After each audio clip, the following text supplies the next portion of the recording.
moms and dads, my name is Megan Tan, your fellow Malaysian parent and host for Developing Next Gen Conversations with Professional series brought to you by the new and Mom Essential Gold. Children up to 10 years old are known as the Gen Alpha. They are the second generation of digital natives born into the world of social media, smart devices, and instant accessibility to information. Something that is fundamental amongst all parents is that we want to continue to support our children's all-rounded growth and development. It is important to rethink how we can support the development of an all-rounded child with the increasing influence of technology. In the first episode of the series, I will be discussing with Dr. Yong Junina Fadzil, consultant pediatrician and pediatric cardiologist from Klinik Pakar Kanak-Kanak Junina, and Dr. Rajini Savanandan, consultant general and developmental pediatrician from Baby and Beyond Child Specialist Clinic, if parents are prioritizing learning ability over other areas of development and what the 8 important areas of development are for children 1 to 6 years old. So let's get right into it, doctors. To help us better understand children's general growth and development, Dr. Yong Junina, perhaps you could tell us briefly what the development is like for a child from 1 to 6 years old. A lot of changes take place between the ages of 1 to 6 years old, both physically as well as developmentally. And in order for a child to grow up and to develop, it is important that they receive balanced nutrition. Now, what we're looking at when we talk about a child's development can be divided into gross motor, fine motor, social, speech, as well as cognitive development. So from the age of 1 year to the age of 6 years of age, a child goes from being able to walk to running, jumping, and even pedaling a tricycle. And in terms of fine motor, from being able to pick a small raisin, the child then progresses to being able to scribble, draw, and write. And later on, they even pick up skills like playing musical instruments and other things requiring dexterity. In terms of social skills, a child learns to interact and play with others. But before that, they also have to develop their speech and understanding. And that's when they go from being this adorable babbler who just babbles around the house saying things that we don't understand to a chatterbox that sometimes drives moms and dads up the wall. These milestones, however, are not independent of each other. Rather, there is interdependency between these skills. So if I'm understanding it correctly, a child progressively develops from 1 to 6 years, and the skill sets that they acquire are dependent on one another in their developmental journey. Also, as you mentioned earlier, Dr. Yong Junina, how good health is the foundation to develop an all-rounded child. And I'd just like to take a moment to once again highlight the 8 important areas of development parents may want to take into consideration. We've got healthy physical growth in tandem with what you mentioned earlier as well, Doctor, gross and fine motor skills, good gut health to absorb nutrients for overall growth and development, and good body resistance to stay protected from diseases, which is super important right now. Stimulation to support development of cognitive skills and to help develop a child's ability to learn. Healthy eye development, as we know, good vision supports both the ability to focus and learn, and something which all young children need in this increasingly digitized world, speech and interaction with people, starting with parents, caregivers, and family to support them in both social development and emotional development. Now, interestingly, based on a survey conducted by the new and Mom Essential Gold recently, amongst 304 Malaysian mothers with children aged between 1 to 6 years of age, 9 out of 10 moms agreed that there are many areas of the children's growth and development that they need to support beyond just learning ability. So in other words, the survey reveals that moms do recognize the need to support their children's all-rounded growth and development. The question is, are they doing it? Dr. Yong Junina, what are your thoughts on the findings of the survey? And based on your expertise and observation, do you think parents today are over-prioritizing their children's learning ability and brain development? I think every parent starts off their parenthood journey wanting the best for the child and wanting a holistic development for the child. Every parent dreams that each of their children can achieve the proper milestone in each domain, but sometimes it just becomes overwhelming. There's just so much you need to do for your child that a parent tends to focus on what they perceive as being important. And more often than not, it is something that is tangible, something that they can measure. And eventually, it falls back on academic achievements and brain development. So, previously, when my children were younger, I noticed that a lot of parents were already sending their children for tuition after primary school. Today, we find a lot of parents looking for enrichment classes for children who are not yet in primary one. In terms of development, also, it is much easier to compare your children's achievements against others thanks to social media. Parents can now post what their children can do, and other parents can also do the same, and then the comparison begins. Like even classes like dance, music have taken a competitive and academic age where children are now put in exams from a very young age, and their success and ability to play an instrument is now gauged based on the results they obtain during exams.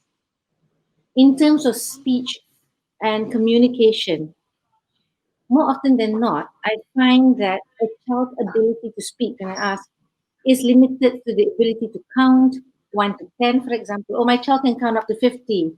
Or a parent just says, okay, what color is this? And what is this? What is this? Without actually communicating with the child. So I think we've got to work a bit more on that as well to raise the parental awareness because all too often they're consumed with achievements and the tangible milestones. Again, through my experience with my own children, I find that it is important to expose them to activities that allow them to socialize with other children instead of just concentrating on activities to promote academic results. See. So, Dr. Young Janina, so what you're saying is that today's parents do show signs of over prioritization when it comes to their children's learning ability, focusing probably too much on, achieving milestones faster and getting high scores in music and other exams as well. And I am with you on everything that you've just said earlier because I can relate to that as a parent myself. Even for me, I have to consciously tell myself not to overschedule my kid and allow my kid to just be a kid. Because in this day and age, it feels like the world is moving at such a rapid pace, especially like what you said earlier as well. I completely agree with technology. It makes it easier for you to see or hear about what other people's children can do or and things that they are capable of. And then all of a sudden, you start to compare and get worried that your child might be left behind, hence the over prioritization in learning ability. So, Dr. Rajini, what is your take on this? Well, Megan, you're not alone. I think there are so many like you who tend to push that learning aspect. But I want parents to take a step back and look at your children as a whole, and that they grow and develop as a whole. And like what Dr. Young Janina mentioned earlier, um, the different areas of development are not independent of each other, but they are interdependent on each other. And it's important for parents to actually mindful that the different activities and stimulation that you provide for your children should be holistic, so that all areas of development are stimulated, and not lagging behind in one area, and maybe exceeding skills in the other, because at the end of the day a child has to develop holistically. And if you look at it in terms of a child's brain, it is still growing, and growth, 1 to 3 years old, it continues. It continues through the childhood years, and how it continues is connections are formed between these different brain cells that are already there, and the brain has like trillions, billions of connections that need to be formed to allow that child to develop holistically. Of developmental aspects that parents may not pay much attention to, the NMOM Essential Goals Survey also found that 64% of moms don't view their children's social and emotional development as their priority, and 34% of them simply do not know how to support their children in this area. Dr. Rajini, perhaps you could shed some light on this? Yeah, I think, parents need to understand that, positive social and emotional development in early childhood is so important. It's sort of the keystone to a child developing his or her own self-confidence, empathy, being able to develop meaningful and lasting friendships, that sense of importance and value of themselves and how they affect those around them.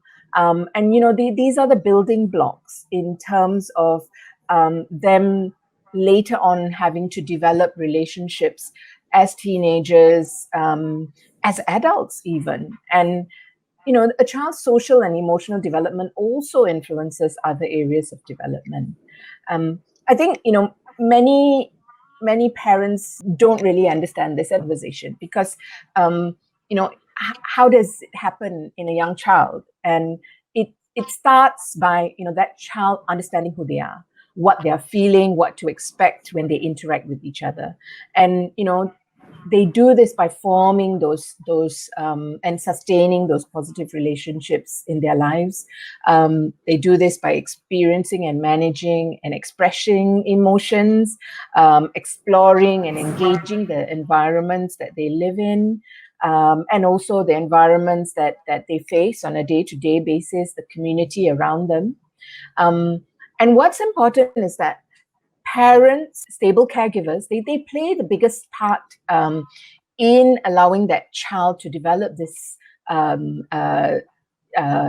social and emotional skills, because it's through these consistent relationships that they have with their carers, parents especially, that children explore and test out these different emotions, and see what works. Consistent experiences with other family members, teachers, other adults in their peers, their friends, their siblings. All this helps them to learn about relationships, explore their emotions in a predictable interaction. And through that, they then realize, if I behave in this particular way, that allows the other person to respond in a certain way. Okay.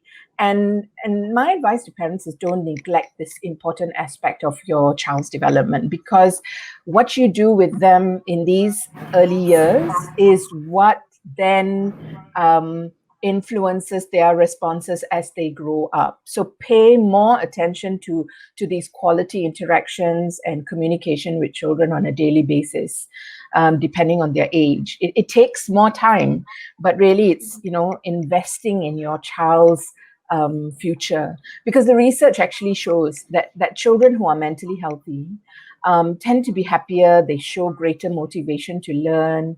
They have a better, more positive attitude towards school. They participate more in their classroom and demonstrate higher academic performance than peers who are less mentally healthy. And so we're back to what you were saying earlier about parents focusing on learning. Well, indirectly, if you want your child to learn better, you should be focusing on all areas of development, and don't forget this social emotional development. Well said. Thank you so much for that, doctors.